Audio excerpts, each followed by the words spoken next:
les amis, bienvenue à nouveau sur ma chaîne YouTube Drone Expression. Je suis content de vous retrouver aujourd'hui pour une nouvelle présentation de drone. On continue dans les nanoraceurs avec le Eachine QX65. C'est donc un nanodrone à moteur brochette avec caméra FPV 5,8 GHz. Allez, c'est parti pour ma revue.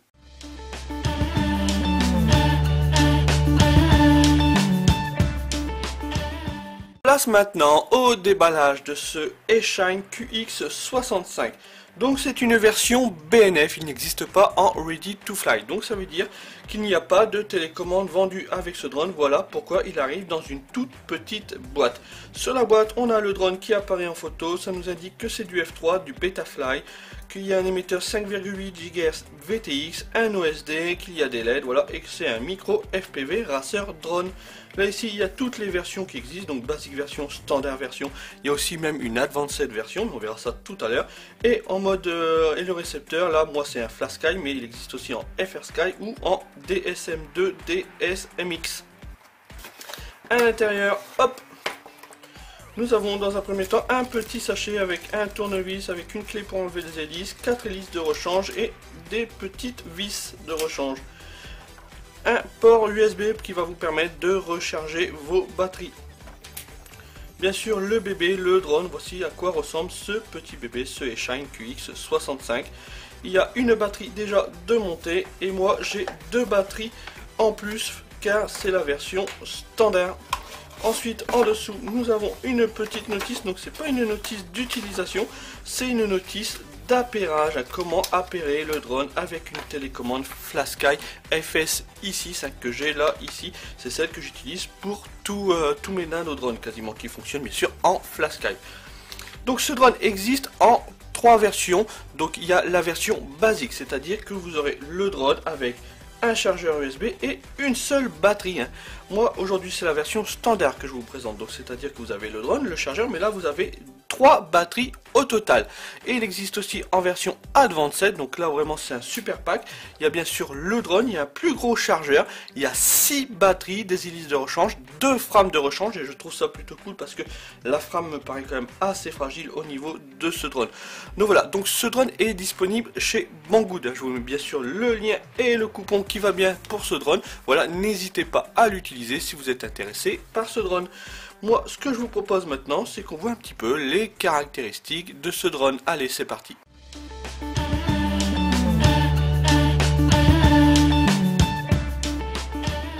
Place maintenant aux caractéristiques de ce Eachine QX65. C'est donc un nanodrone type racing avec une caméra FPV 5,8 GHz qui se trouve ici. Le design est clairement inspiré du TinyWhoop. Les dimensions, c'est un carré de 84 mm par 84 mm par une épaisseur de 45 mm. L'empattement, donc c'est la distance entre mes deux moteurs opposés, est de 65 mm, ce qui est tout à fait normal pour un drone qui s'appelle QX65.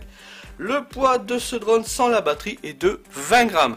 Et avec une batterie, aussitôt qu'on lui ajoute la batterie, là nous sommes autour de 27 grammes, donc c'est vraiment très léger.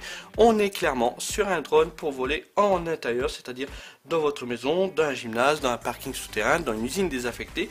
Mais pour les vols en extérieur, voilà, il va vraiment falloir qu'il n'y ait pas un pet de vent, car il va très mal résister au vent.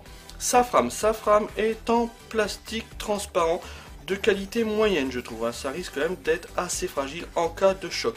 Le truc bien, c'est qu'il y a des petites protections d'hélices autour des hélices, donc là ça va vous permettre en cas de choc avec une personne d'éviter que la personne se prenne les hélices en pleine face. Voilà, il y a les petites protections, on va dire que ça va protéger la personne contre qui vous aurez envoyé ce drone, mais je vous conseille pas d'envoyer le drone vers une personne. À cela, dans la frame, il y a des petits moteurs brochette Corelles qui se trouve ici, c'est du 0615. Si vous regardez bien la carte de vol, les moteurs ne sont pas soudés, ils sont juste branchés sur la carte de vol grâce à des petits connecteurs. Et je trouve ça plutôt très chouette, ça évite en cas s'il faut changer le moteur de sortir le petit poste à souder. Non, là il y a juste la fiche enlevée et à remettre la nouvelle fiche du nouveau moteur. Au niveau des hélices, c'est des hélices tripales de diamètre 30 mm. Elles sont juste montées serrées sur les axes moteurs. Au niveau de la batterie, c'est une batterie de 3,8 volts en 250 mAh en 30 C.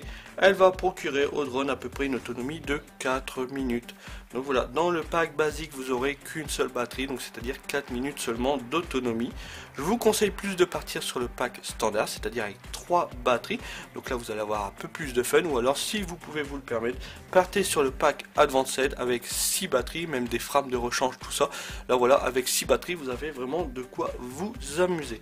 Au niveau des dimensions de cette batterie, elle fait 55 mm en longueur par une largeur de 11 mm par une épaisseur de 6,5 mm.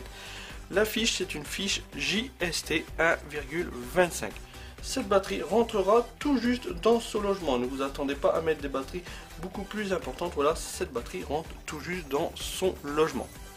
Pour recharger la batterie, il vous suffira d'utiliser le petit chargeur USB qui est fourni avec ce drone. Donc c'est pas le meilleur des chargeurs, mais ça fera très bien le taf. Vous branchez la batterie sur son connecteur au niveau de ce port USB. Vous branchez ce port USB soit sur un PC ou sur un adaptateur secteur. Vous allez avoir une petite LED rouge qui va s'allumer, ça veut dire que vous êtes en charge. Et dès que la LED rouge est éteinte, ça veut dire que votre charge est terminée.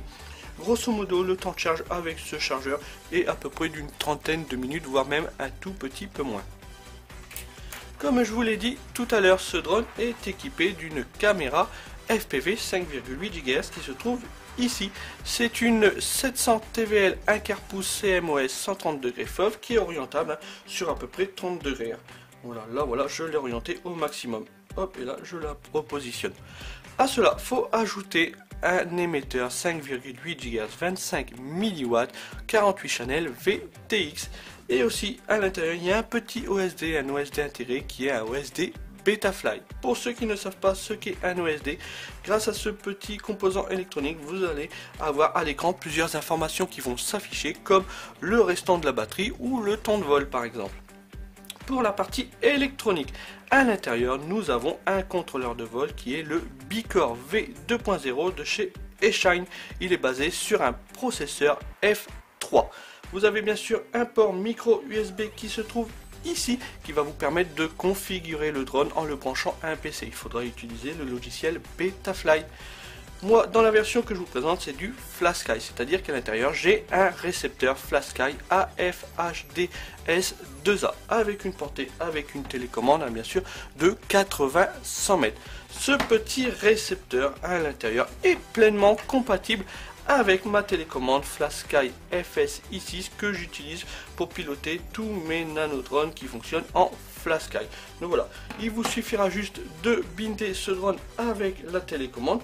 Pour savoir comment faire, hein, je vous propose de regarder ma vidéo sur le TOD 90 dans lequel j'explique comment binder ce fameux récepteur avec cette fameuse télécommande. Je ne vais pas le refaire là pour pas que ça dure trop longtemps au niveau de la vidéo. Le petit récepteur est là, ici, hein, il vous suffira juste d'enlever les deux vis et vous aurez accès au petit récepteur. Une fois l'appairage entre le drone et la télécommande effectué, voilà, il y aura plusieurs choses à retenir au niveau de la télécommande. Deux choses essentiellement. Le bouton SWA, ça va être pour armer les moteurs. En position 1, les moteurs ne sont pas armés. En position 2, les moteurs seront armés. Et là, le switch SWC, ça va être les modes de vol. En position haute, ça va être le mode accro. En position centrale, donc en position 2, ça va être le mode angle, donc le mode débutant que je vous conseille. Et en position 3, ça va être le mode horizon. Je vous conseille le mode angle, c'est-à-dire que là, vous allez être assisté. Hein. Si vous relâchez les sticks, voilà, le drone va se repositionner horizontalement. Si vous vous mettez en mode accro, là, voilà, vous n'avez pas d'assistance. Donc, si vous relâchez les sticks, bah, si le drone est comme ça, il va rester comme ça. Il va aller se claquer contre un mur ou contre l'herbe et ainsi de suite. Je vous conseille d'utiliser le mode accro si vous êtes vraiment débutant au-dessus de l'herbe pour éviter de casser votre drone, surtout qu'il me semble assez fragile.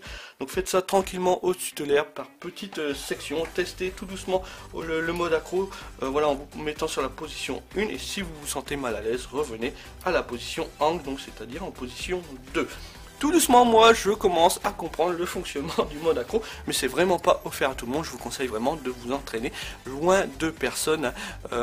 Faut éviter quand même que le drone aille se claquer contre des gens. Donc faites ça tranquillement dans un petit coin isolé au-dessus de l'herbe. Pour démarrer le drone, c'est vraiment pas dur. Vous mettez sa petite batterie Là ici, vous démarrez la télécommande. Je vérifie bien que tous mes switches sont bien en position haute. Je démarre la télécommande. On branche le drone, que je ne me trompe pas. Et là, il n'y a plus rien à faire, hein, vu que l'appairage a été déjà effectué. J'arme mes moteurs et là, voilà. Voilà, c'est vraiment très simple hein, d'utilisation. C'est des drones vraiment qui sont très simples. Donc voilà, on a vu vite fait les caractéristiques de ce drone. Ce que je vous propose maintenant, c'est qu'on aille le tester en extérieur, même si c'est vraiment pas un vol pour voler en extérieur. Je vous propose qu'on aille en extérieur, voir un petit peu comment il se comporte. J'espère qu'il n'y aura pas trop de vent. Allez, c'est parti.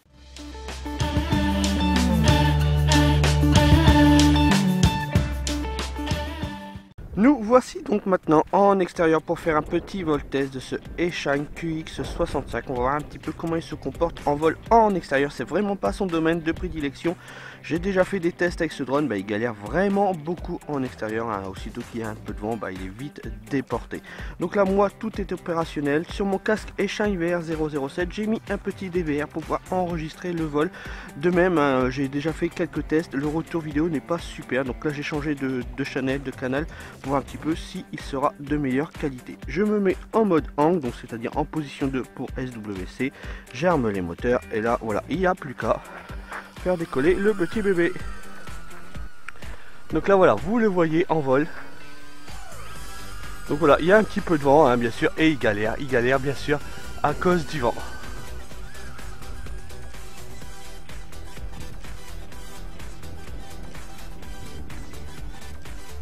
Et il n'est pas super puissant.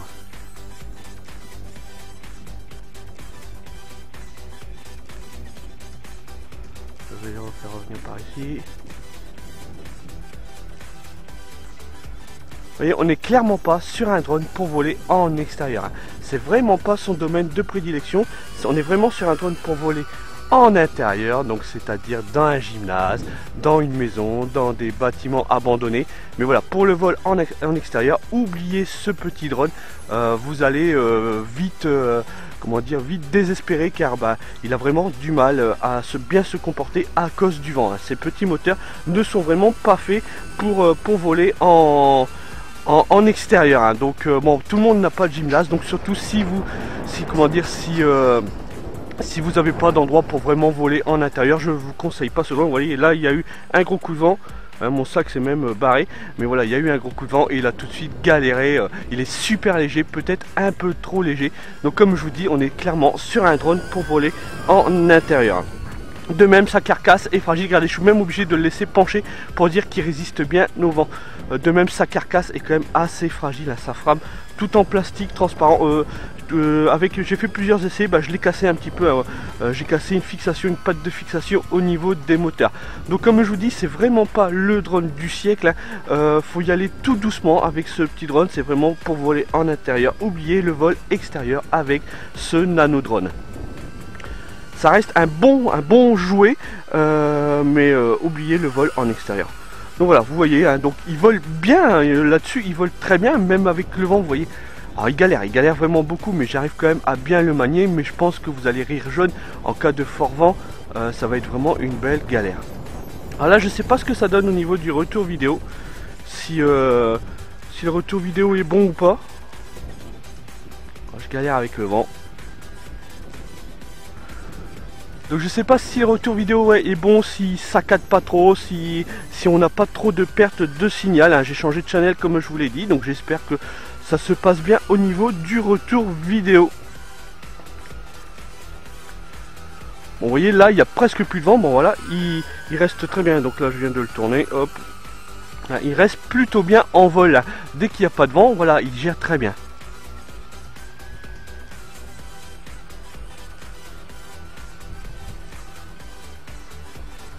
Hop.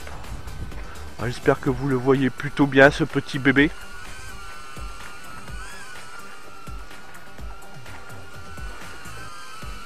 Donc ce drone m'a été envoyé par Banggood, hein, pour ceux qui sont intéressés par ce drone, qui ont des endroits pour voler en intérieur.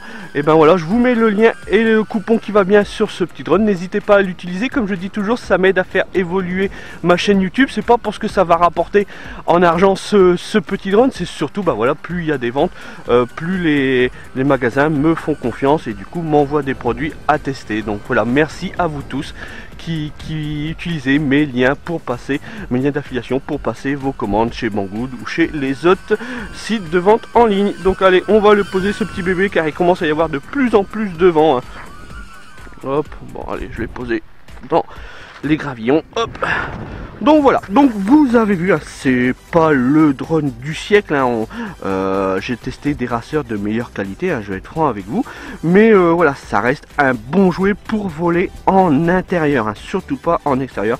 Mais bon, tout le monde n'a pas la chance d'avoir une zone de vol en intérieur comme un gymnase, comme une usine abandonnée, tout ça. Donc si c'est vraiment pour voler en extérieur, oubliez ce nano drone, partez sur d'autres modèles dont je vous ai fait des revues, dont vous avez vu qui gèrent plutôt bien le vent, qui sont quand même de meilleure qualité pour voler en extérieur. Donc voilà, revue de ce Eshine QX65 terminée. J'espère qu'elle vous aura plu. Si elle vous a plu, un petit pouce en l'air, voilà, ça fait toujours plaisir. Un petit commentaire sympa aussi, j'essaie de répondre à tout le monde. Donc merci à vous tous qui me mettez des commentaires sympas dans mes vidéos YouTube. N'hésitez pas non plus à rejoindre le groupe Facebook Drone Expression, même nom que ma chaîne YouTube. Donc là on est quasiment 3500 membres. Donc merci à vous tous qui êtes sur le groupe Facebook et qui êtes actifs.